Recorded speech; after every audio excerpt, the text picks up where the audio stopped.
Bonjour à toutes et à tous, c'est Gaël, on se retrouve dans une nouvelle vidéo et comme vous le constatez, on est dans un format un petit peu différent d'habitude, même si ça change pas tant que ça en soi, on va être parfaitement honnête. Aujourd'hui, il n'y aura pas beaucoup de montage, pour ne pas dire pas du tout, normalement, parce que je me lance donc dans ce nouveau format. Et pourquoi je lance ce nouveau format un peu podcast?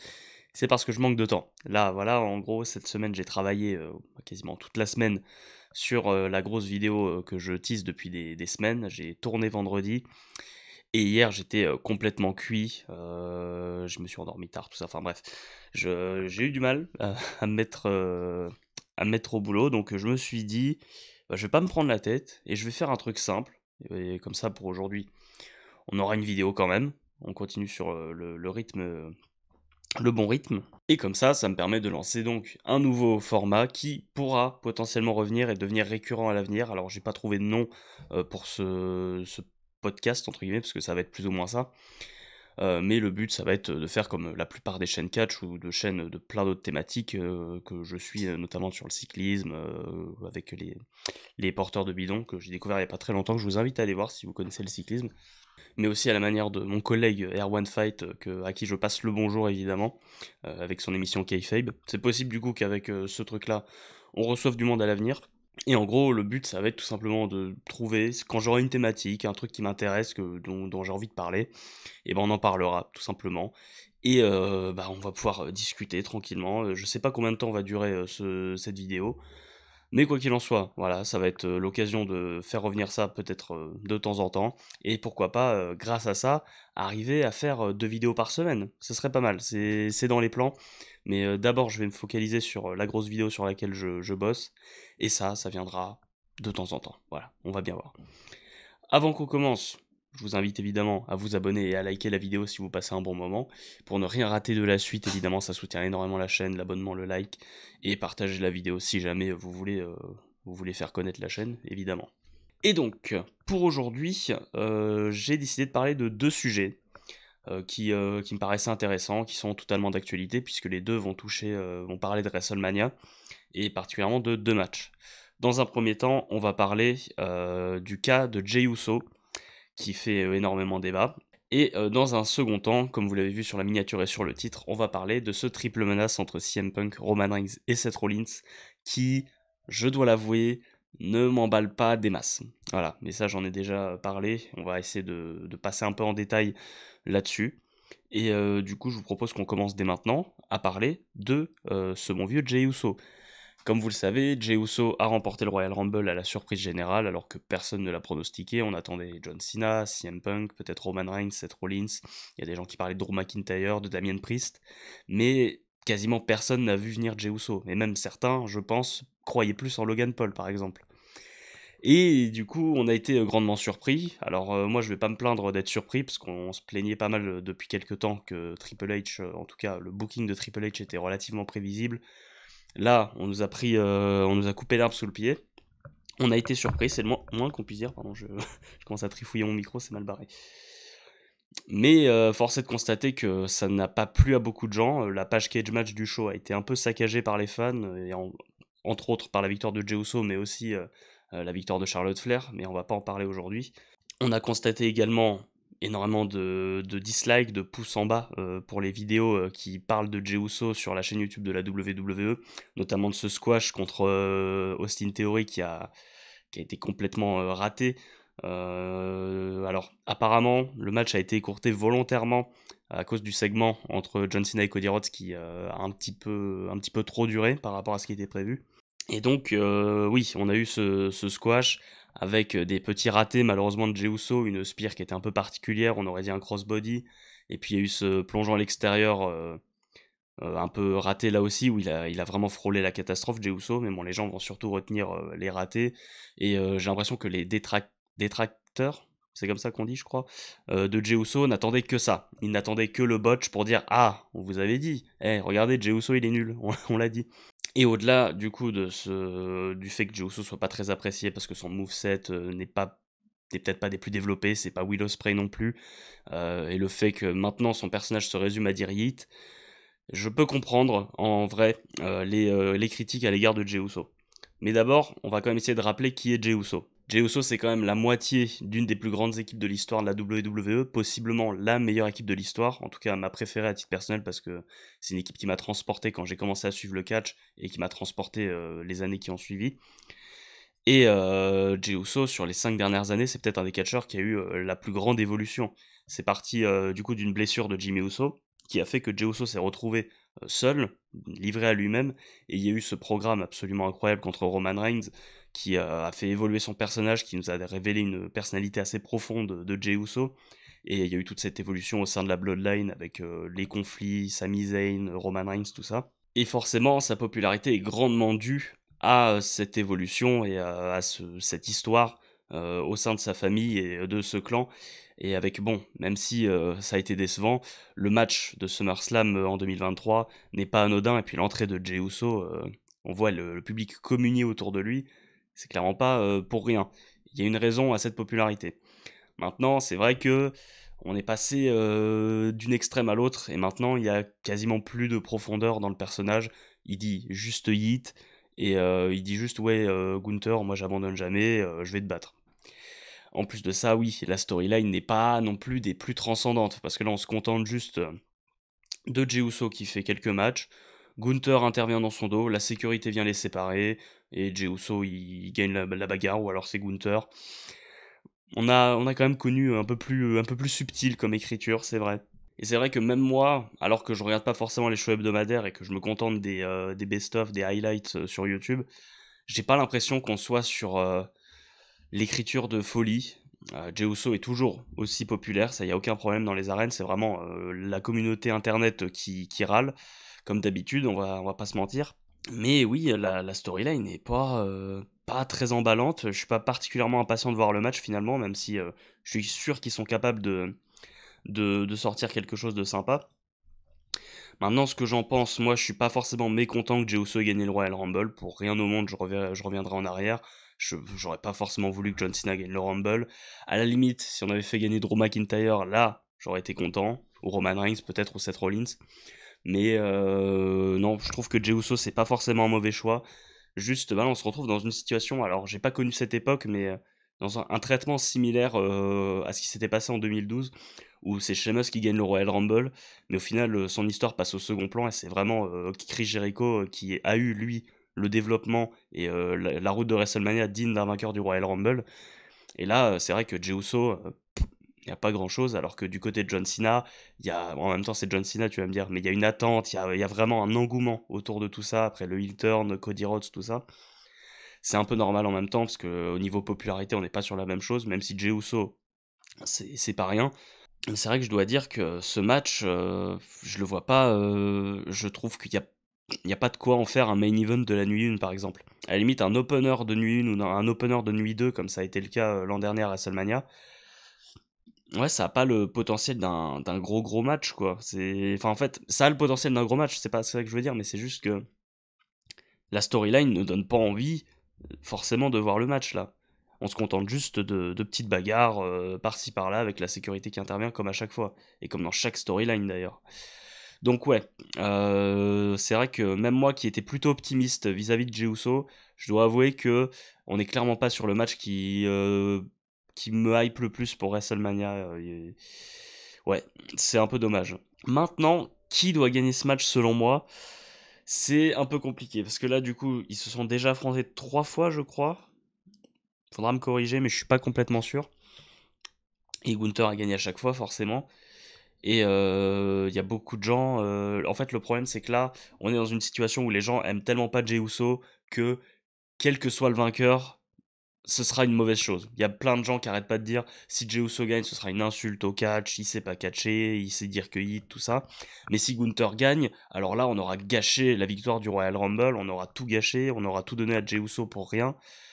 Alors, avant de donner mon avis, j'ai envie de dire que déjà, faut pas partir du principe que si tu gagnes le Royal Rumble, tu dois gagner à WrestleMania. C'est pas obligatoire. Et c'est pas plus mal des fois des histoires où un grand méchant ne perd pas.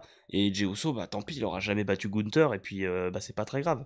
Parce qu'on en a vu des vainqueurs de Royal Rumble qui n'ont pas gagné derrière à WrestleMania. Bon, certains ça leur a vraiment pas servi, notamment Nakamura en 2018.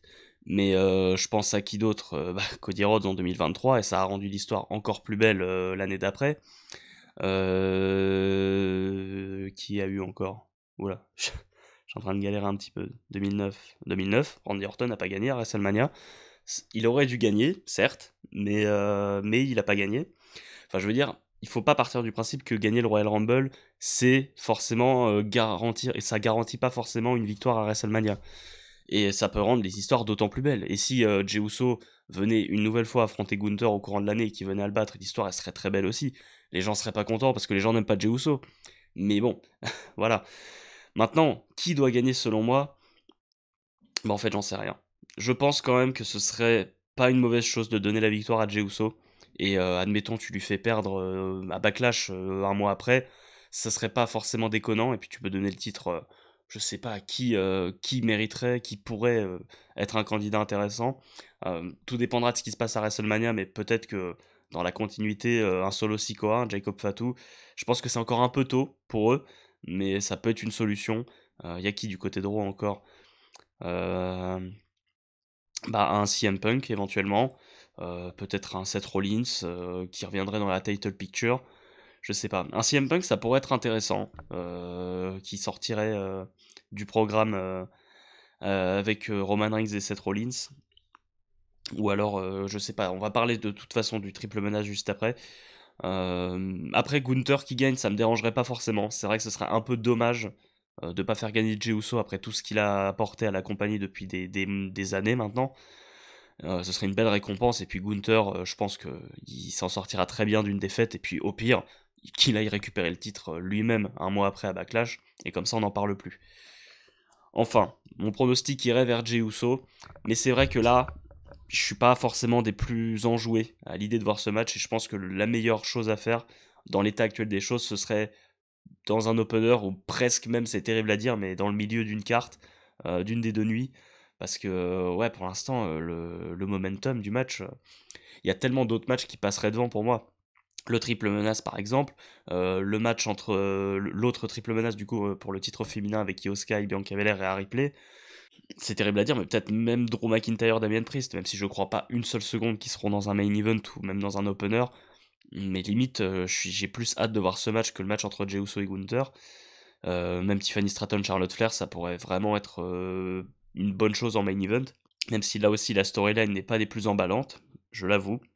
Mais bon, je pense qu'on va pouvoir passer au sujet suivant. Et le sujet suivant, c'est évidemment ce triple menace qui a été officialisé après le dernier épisode de SmackDown à Bologne. Roman Reigns contre Seth Rollins et contre CM Punk dans un triple menace. Et on va en parler donc. Donc tout démarre, j'allais dire ça démarre au Royal Rumble, mais en vrai il y a déjà quand même un fond d'histoire avec Roman Reigns et Seth Rollins depuis des années, ça on le sait tous. Mais il y a quand même aussi ces Survivor Series où CM Punk vient s'associer à la Bloodline. Ça démarre un peu de là, avec cette fameuse histoire de la faveur de Paul Heyman. Et puis après, on a eu donc ce segment, ce passage au Royal Rumble, Roman Reigns qui revient pour coûter le match à CM Punk en s'attaquant à Seth Rollins à Raw. Ouais, et je dois avouer que vous le savez certainement déjà, je suis pas enjoué du tout à l'idée de voir ce match. Alors, l'affiche est folle, et je vais pas bouder mon plaisir de voir ces trois mecs-là se foutre sur la gueule. Mais ce qui me dérange, il y a deux trucs qui me dérangent, c'est que déjà d'une, il n'y a pas d'enjeu. Alors, il reste encore un mois avant WrestleMania, on va sûrement ajouter des choses à tout ça. Peut-être que le vainqueur ira affronter ou s'intégrera au match entre John Cena et Cody Rhodes. Après, je me dis que ça ferait peut-être beaucoup de triple menaces sur la carte, faudrait peut-être doser. Mais ça peut être une solution pour donner un peu d'intérêt à ce match.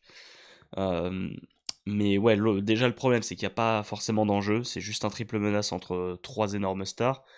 Et l'autre truc qui me dérange, c'est qu'on nous enlève le match qu'on attendait enfin depuis des années entre Roman Reigns et Seth Rollins. Ça fait depuis le Rumble 2022 qu'on attend le 1 contre 1 entre les deux. Et on va devoir encore attendre et ça m'embête. Alors, encore une fois, il y a cette histoire de faveur de Paul Heyman. On ne sait toujours pas de ce qu'il en est. Euh, Est-ce que ça va lui permettre de s'extirper de ce match pour aller challenger un champion du monde ou se placer ailleurs sur la carte? Est-ce que ça va Est-ce que c'est tout simplement que Paul Heyman le rejoigne? Est-ce que Paul Heyman va avoir son mot à dire dans ce match? Ce qui est fort probable parce que il se retrouve un peu entre CM Punk et Roman Reigns. On sait pas trop où il va se placer. Il a l'air d'être plutôt du côté de Roman Reigns encore pour l'instant. Mais il a bien montré son affection auprès de CM Punk, notamment après le Steel Cage match de l'autre fois. Donc ouais, c'est compliqué encore une fois de savoir où on en est. Et ça va être justement tout l'intérêt, je pense, de cette histoire. Mais voilà, il y a moi, ça me dérange d'avoir ce triple menace parce que c'est vraiment juste... on a 3 stars, on sait pas où les mettre, mais on est obligé de les avoir sur la carte. Donc on se dit, bah tiens, on les met ensemble. Alors, il y a de l'histoire entre tout le monde. Ça, au moins, il y a un peu de sens dans tout ça. Mais voilà, le truc, c'est qu'en plus de ça, ça désacralise un peu les affiches individuelles. Le Roman Reigns contre Seth Rollins notamment, un Roman Reigns CM Punk, le CM Punk Seth Rollins, même s'il a déjà eu lieu. Mais je trouve que déjà, on l'a un peu désacralisé, entre guillemets, en le faisant par 2 fois à Raw. C'est pas mauvais qu'on l'ait fait à Raw, je dis pas ça. Mais c'est vrai que c'est un match qu'on attendait pour WrestleMania, justement. C'est un match qu'on attendait pour un gros événement. Alors, il y a eu ce gros événement, c'était le premier Raw sur Netflix. Mais ouais, on a perdu un peu de cette ampleur vis-à-vis de cette affiche. Et ce triple menace vient un peu, ouais, comme je dis, désacraliser tout ça. Et ouais, mon avis, c'est que ouais, je suis pas emballé par l'idée. Je pense que le match peut être vraiment bien. In-ring, ça va être ok. Mais c'est surtout le storytelling, je pense, tout ce qui va se passer autour de Paul Heyman. Et puis les conversations entre eux. C'est vrai qu'à Bologne, on est un peu resté sur notre faim. Roman Reigns, il a fait son petit speech habituel, hein, comme il fait toujours. Son personnage n'évolue pas plus que ça maintenant. Limite, il parle moins et c'est un peu dommage. Seth Rollins, pareil, on a eu le début d'une conversation entre les deux, c'était bien. Puis il y a eu CM Punk, il a fait son speech lui aussi. Il a un peu cook les deux comme d'habitude au micro, puis c'est parti à la bagarre. On n'a pas eu grand chose et c'est vrai qu'on attendait beaucoup plus. On a le temps, encore une fois, on se répète. Roman Reigns sera à Chicago d'ailleurs au prochain épisode de SmackDown, je crois. Ou dans 2 semaines peut-être plutôt. Je crois que c'est plutôt dans 2 semaines. Mais il sera à Chicago, à SmackDown, et il est fort probable qu'on ait des choses qui vont se passer là-bas. Mais ouais, c'est vrai que je suis... En fait, ouais, c'est ce que ce match nous enlève qui me déçoit beaucoup. C'est pas forcément une mauvaise affiche, c'est un gros match pour WrestleMania, mais il y a ce problème il n'y a pas d'enjeu. On fait ça vraiment pour mettre les mecs sur la carte, quoi. C'est un peu dommage. Et ouais, je pense qu'il va falloir hein, quand même nous donner un peu plus de matière au niveau des promos parce que là, on se contente cette espèce de d'échauffourée au Royal Rumble. On a eu l'attaque de Roman Reigns à Raw et puis cette bagarre un peu anecdotique à Bologne qui n'a servi uniquement à officialiser le match. Donc ouais, on a le temps encore, on a un mois, mais il va falloir nous donner quelque chose parce que moi, à titre personnel, je dois avouer que je suis pas emballé par l'idée. Maintenant, la question, qui doit gagner ce match? Et là, c'est compliqué parce que le truc, c'est que à part CM Punk, je vois pas ce que tu fais d'une victoire pour Roman Reigns ou pour Seth Rollins. Rollins, est-ce que je sais pas, je vois pas pour l'instant de grand intérêt. Quoique, en vrai, l'envoyer contre Cody Rhodes, ça peut être intéressant. Admettons que Cody Rhodes sorte vainqueur de son match contre Cena. Ça ferait beaucoup de sens que Seth Rollins aille affronter Cody Rhodes derrière, avec un nouveau Seth Rollins qui change de rôle, parce que là, on sent qu'il est un peu en tweener, il est entre le gentil et le méchant. Et s'il embrassait complètement ce rôle de méchant, qu'il maîtrise quand même un peu mieux, je trouve, et dans lequel il est plus pertinent que quand il est face, et avec bah, tout ce qui se passe, tout ce qui s'est passé autour de Roman Reigns, forcément, leur première storyline quand Cody Rhodes était revenu en 2022, il y a pas mal de choses à raconter. Et je pense que Rollins serait peut-être la deuxième solution la plus pertinente. Parce que, ouais, en fait, ce triple menace, le vainqueur gagnera beaucoup de momentum parce que tu sors d'un gros match.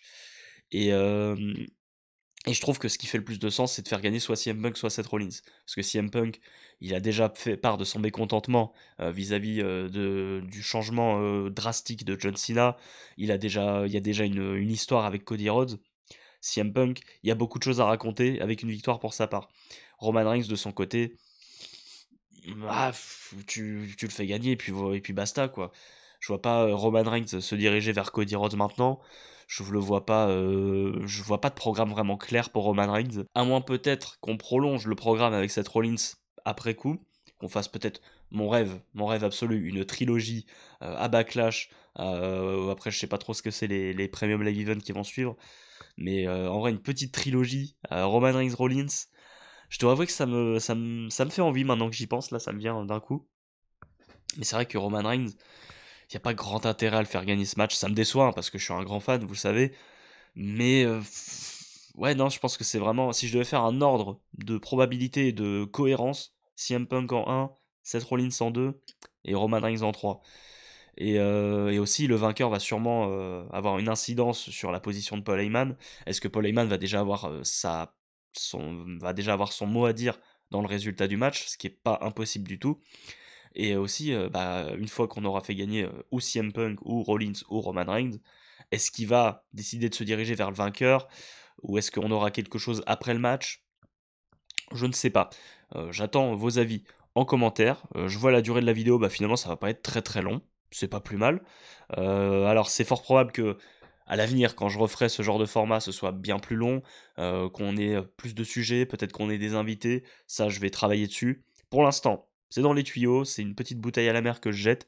J'ai besoin de vos avis. N'hésitez pas à donner vos retours, à dire si vous pensez qu'il y a des sujets qui pourraient être intéressants à traiter vis-à-vis de la WWE en priorité, parce que je suis vraiment pas un spécialiste du reste du monde du catch. Ouais, je m'y intéresse vite fait. J'ai quelques connaissances, mais je regarde pas particulièrement. Mais voilà, des sujets généraux, ça peut être sur l'actualité, mais ça peut être aussi sur le passé, la génération catch attack, je sais pas, voilà, dites-moi. Et sur ce, je vous propose de mettre un petit like à la vidéo si vous avez passé un bon moment, c'est le plus important. Et en plus de ça, je vous suggère de vous abonner à la chaîne pour ne rien rater de la suite et ne pas rater cette grosse vidéo qui arrive. J'ai bon espoir de la sortir au mois d'avril, honnêtement, mais là je vais me lancer dans le montage, ça risque d'être très long. Déjà, j'ai plus de 4h30 de rush, c'est énorme. J'ai tourné pendant plus de 5 heures, j'ai fait vraiment du 13h40 jusqu'à 19h. J'ai jamais tourné aussi longtemps de ma vie, et j'ai peur de devoir faire 2 parties sur cette vidéo. Ça me déçoit un peu, mais bah, je vous demanderai, une fois que j'aurai dérushé le truc, que j'aurai une estimation de la durée de la vidéo, je vous demanderai si vous voulez qu'on fasse 2 parties ou une grosse vidéo de 2h30, 3h, je sais pas encore combien de temps ça va durer. Quoi qu'il en soit, on verra en temps voulu. Abonnez-vous à la chaîne. Et sur ce, je vous dis au revoir et à la prochaine pour plus de catch.